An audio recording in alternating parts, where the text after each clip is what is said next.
Everyone knows this classic Adirondack chair with its inviting seat and wide armrests that scream out for a drink. It's a perfect chair for lounging, especially on long, lazy summer days.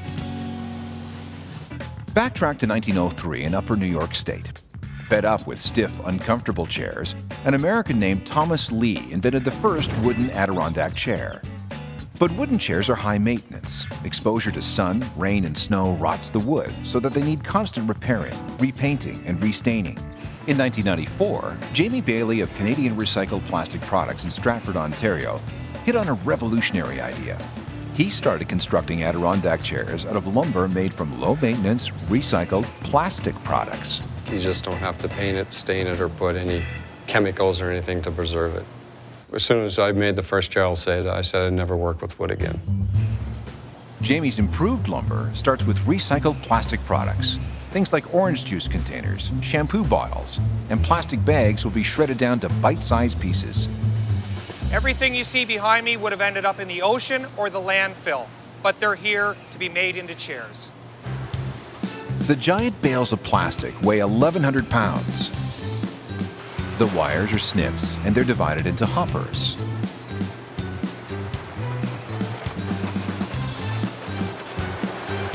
It takes about an hour for the shredder to cut down one bale of plastic. It then goes into the grinder, which turns the plastic into snowflake-sized pieces. But sometimes you can still tell where it came from. This one, vanilla. Must have came from ice cream crates. CRP makes 18 different colors of lumber. The ground-up plastic is blended with the color pellets. Exposure to the outdoors and ultraviolet radiation can cause the color to fade, so a UV stabilizer compound is added to make sure the color holds fast in the bright summer sun. When I started the company, I was more into the environmental issue of having it being a recycled plastic chair, and the maintenance-free was just a bonus. After we built them and had them sitting outside for 5 years, it was that they still looked the day like you bought them. The mixed plastic is fed into an extruder, which is a machine that melts plastic into a liquid and pushes it through a die or into a mold to shape it. Although you can't see it, the extruder has a large screw inside a heated barrel.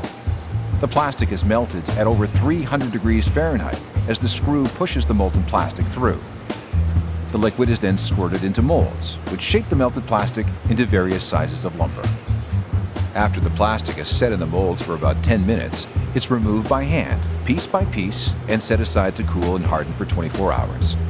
And just like real wood, the pieces are taken to the precision cutting department. This is our CNC4. This is our newer machine that had 2 heads. Means we can do twice as many chairs, twice as fast.